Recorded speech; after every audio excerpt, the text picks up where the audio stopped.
Praise God, have a blessed day mga kapatid. Welcome po again sa ating channel.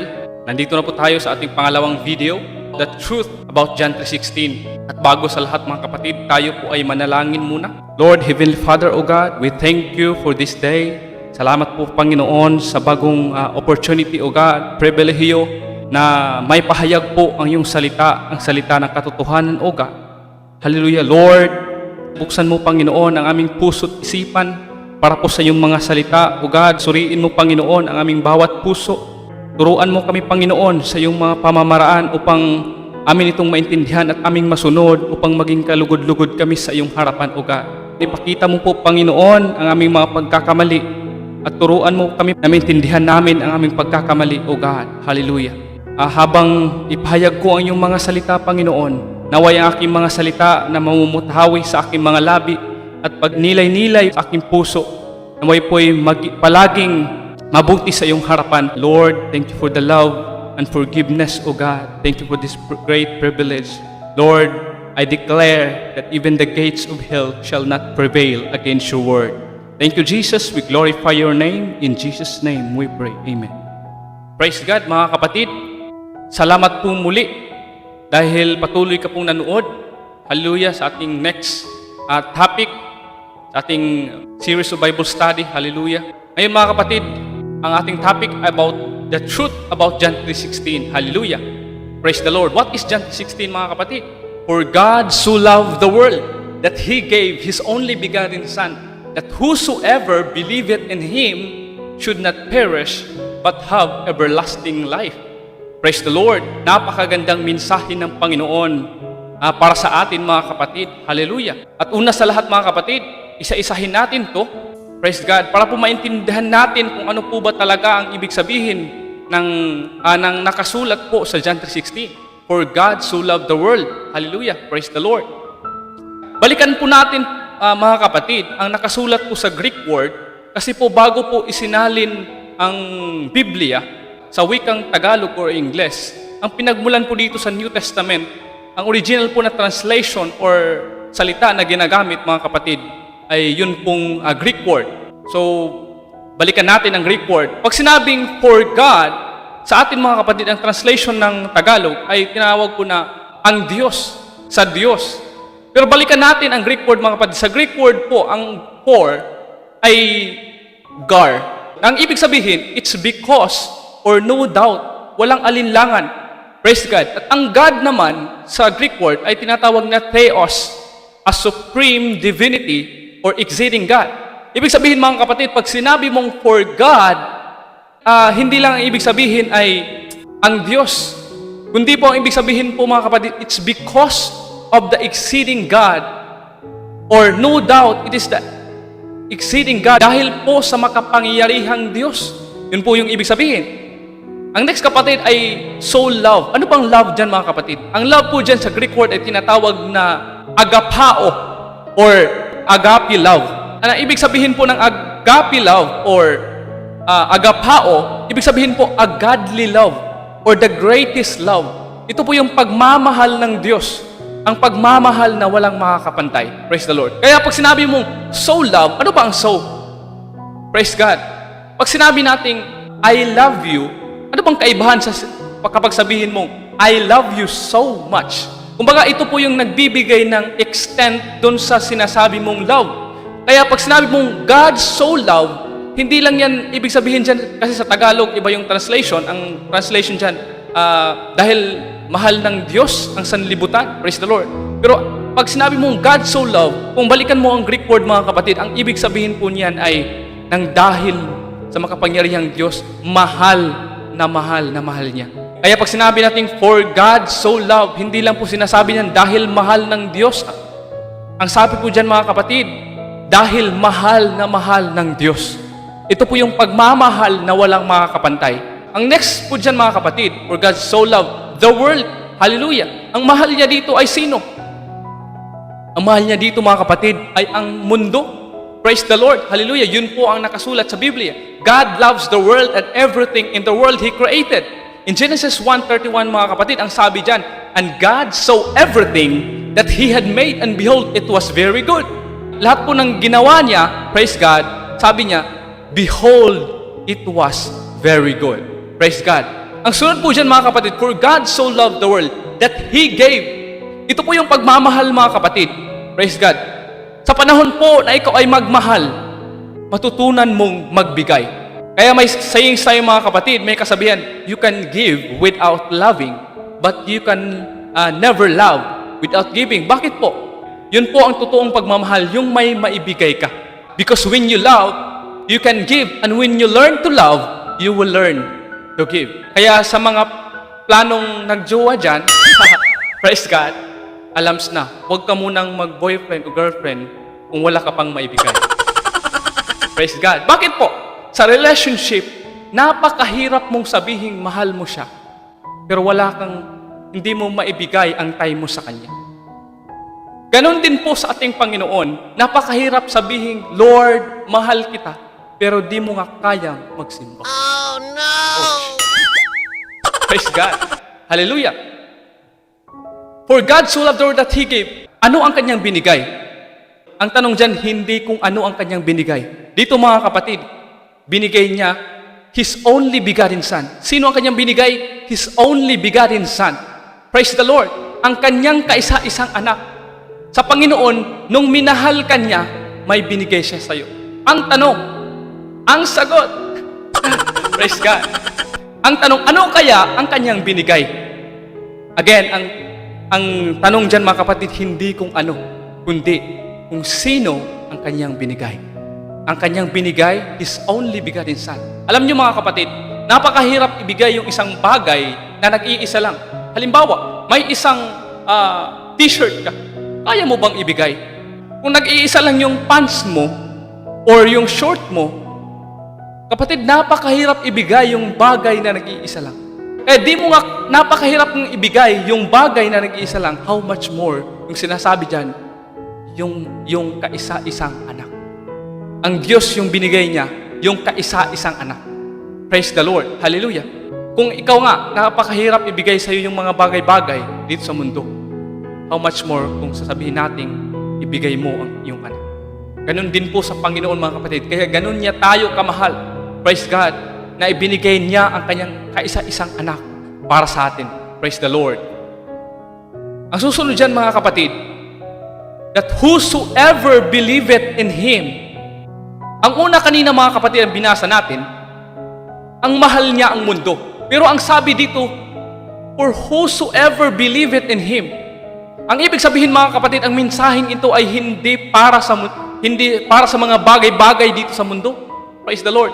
Kundi po mga kapatid, para po sa tao, hindi para sa hayop, hindi para sa pusa, hindi para sa aso mga kapatid, kundi po ang mensaheng ito ay para sa iyo, para sa tao. Praise God. Bakit po? Kasi po ang aso, hindi po yan marunong sasamba sa Panginoon. Wala po yung faith. Praise God. Kaya mga kapatid, kung may faith ka, ibig sabihin, tao ka mga kapatid. Bakit niya binigay ang Kanyang kaisa-isang anak? For whosoever believeth in Him ay hindi mapahamak, bagkus ay magkakaroon ng buhay na walang hanggan. Praise the Lord. When God says He loves the world, it means He loves you and He loves us. Ang ibig sabihin, ang sabi niya mga kapatid, whosoever, wala siyang pinipiling tao, lahat ng manampalataya sa Kanya, ang sabi niya ay hindi mapahamak, kundi magkakaroon ng buhay na walang hanggan. Ang tanong dyan mga kapatid, sino ang nagbigay at sino naman ang binigay? Praise the Lord. Ang binigay dyan mga kapatid ay ang anak. At ang nagbigay at ang Diyos. Kapag sinabi ng Diyos, ibigay ko ang aking anak, ano-ano ng anak? Ang Diyos. Praise God. Ibig sabihin, ang Diyos ay ang Ama. Ang tanong dyan mga kapatid, sino naman ang anak at sino naman ang Ama? Minsan magulo yan eh. One time natanong ko yan sa sarili ko, sino ba ang aking mamahalin? Yung nagbigay or yung binigay? Praise the Lord. Si Jesus ba or yung Diyos na nagbigay? Dito sa verse, ang pinag-usapan natin dito about love. Brother BJ, bakit po kailangan nating malaman kung sino ang binigay at sino ang nagbigay? Ang pinag-usapan dyan, it's about the love of God. Yes. Unang-una, pinag-usapan natin is about love. When we talk about love, we talk about relationship. When we talk about relationship, una, dapat mong malaman kung sino ang iyong mamahalin. Dapat mong malaman kung sino ang iyong maging karelasyon at ano siya. Napakahirap magmahal, mga kapatid, nang di mo kilala. Masasaktan ka lang. Oh, no! Dapat mo muna malaman kung sino at kung ano ang iyong mamahalin.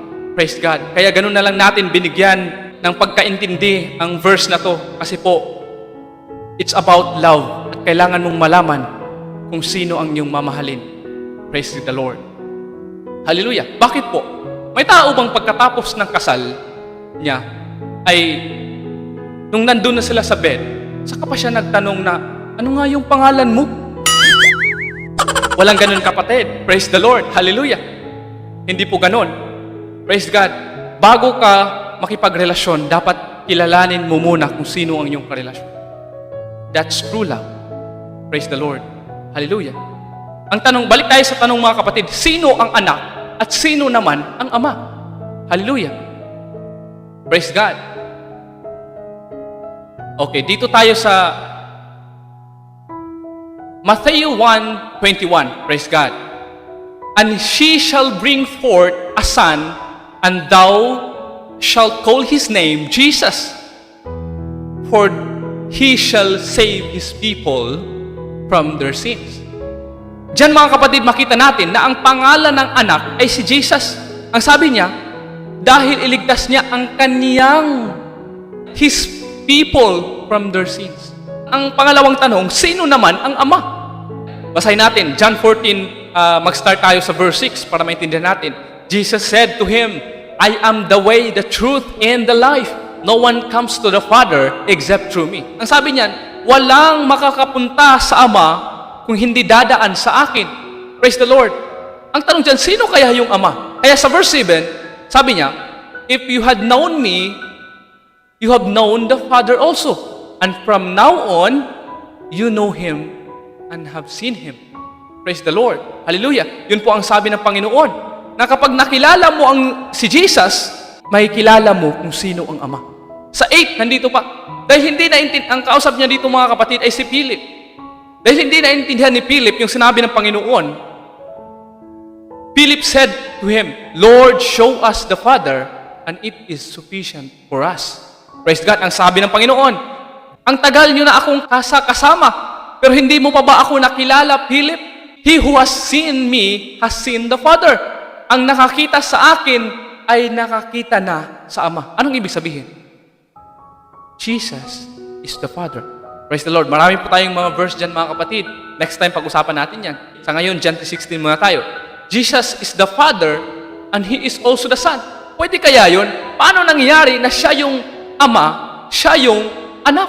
Praise the Lord. Hallelujah. May nagsabi sa akin, mga kapatid, Brother BJ, hindi pwede mangyari yun na siya yung ama, siya rin yung anak. Ang tanong ko sa kanya, hindi ba pwede mangyari? Halimbawa, anak ako, kapag mag-asawa ako, tapos may anak ako, tatawagin din ako ama. At the same time, pwede yan, mga kapatid. Praise the Lord. Pero pag-usapan natin yan sa ibang video, mga kapatid. Hallelujah, the dual nature of Jesus Christ. Ang ibig sabihin dyan, ang nagbigay ay si Jesus, siya yung ama. At ang binigay, sino? Sa binasa nating verse, mga kapatid, siya din yung, praise God, anak. Si Jesus yung ama, si Jesus din yung anak. Praise the Lord. Kaya pag sinabi nating si Jesus yung binigay at si Jesus din yung nagbigay, praise the Lord, anong ibig sabihin? Ibig sabihin niyan, mga kapatid, praise the Lord, binigay niya ang kanyang sarili. Kaya pala, ang sabi dyan kanina, mga kapatid, agapao or agape love. Praise the Lord. Yan yung totoong pagmamahal. Binigay niya ang kanyang sarili para sa atin. Praise the Lord. Yun po ang totoong pagmamahal, kapatid. Kung sino yung nagmahal, siya din yung gagawa para sa taong namahal niya. Praise the Lord. Hallelujah. Paano natin masabi na yun nga ang ibig sabihin ng John 3:16, mga kapatid? May mabasa ba tayong ibang talata sa Biblia maliban sa John 3:16? Yes, meron, mga kapatid. Praise the Lord. Basahin natin ang John 10:30, mga kapatid. Ang sabi dyan, I and my Father are one. Praise the Lord. Ako at ang Ama ay iisa. Kadalasan na response, magkaisa sila sa will. Wala namang nakasulat na magkaisa. Ang sabi diyan mga kapatid, ako at ang Ama ay iisa. Ibang usapan po yung magkaisa at saka iisa. Tingnan natin ang ibang talata sa Biblia mga kapatid. Kasi sa John 3:16, hallelujah, yun po ang pagkaintindi natin. May ibang talata po ba tayo mabasa na ang kanyang sarili, ang kanyang binigay? Praise the Lord. Dito tayo from John 3:16, parehong author ang nagsulat, si John pa rin, parehong chapter 3, at parehong, hallelujah, parehong verse. Dito tayo sa 1 John 3:16, ang sabi dyan mga kapatid, we perceive by the love of God that He laid down His life. Dahil sa pagmamahal ng Diyos, binigay niya ang kanyang sarili. Praise the Lord. Kaya yun po yung totoong pagmamahal mga kapatid. Very clear mga kapatid na ang totoong pagmamahal, kung sino yung nagmahal, siya din po yung magbibigay, siya din po yung gagawa para dun sa minamahal. Paano po nangyari yun? Praise the Lord. Halimbawa, may isang lalaki mga kapatid, tapos may gusto siyang isang babae. Sasabihin ba niya sa kanyang anak na, anak, mahal ko yung babae na yun, pwede mo ba siyang pakasalan? Oh no! Malabo po yung mangyari mga kapatid. Hallelujah. Ikaw ang nagmahal, tapos uutusan mo yung iba. Halimbawa, may boyfriend ka o girlfriend ka mga kapatid. Pwede mo bang sabihin sa kaibigan mo na, my friend, kasi mahal ko siya, pwede bang ikaw muna ang makipag-date sa kanya? Oh no! Hindi po ganun mga kapatid. Hallelujah. Paano po nangyari na ang kanyang sarili, ang kanyang binigay? Dito tayo sa John chapter 1, verse 1 at saka 14. Ang sabi dito mga kapatid, in the beginning was the Word, and the Word was with God. Pag sinabi nating was with God, hindi ibig sabihin dyan mga kapatid ay dalawa. Halimbawa, ako ang nagsasalita.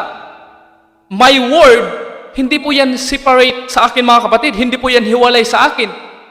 Gaya sa iyo mga kapatid, nakita mo ako nagsasalita sa screen. Pero the same person ang nagsasalita, yun din po ang kanyang word. Kaya sabi dyan, and the Word was God. At sa 14 mga kapatid, and the Word was made flesh and dwelt among us. Ito po yung word po mga kapatid, ay nagkatawang tao. Sa John 14 verse 6 kanina, sabi niya, I am the way, the truth, and the life. At ang sabi niya doon, kung nakita mo ako, nakita mo ang Ama. At sa John 10:30 mga kapatid, I and my Father are one.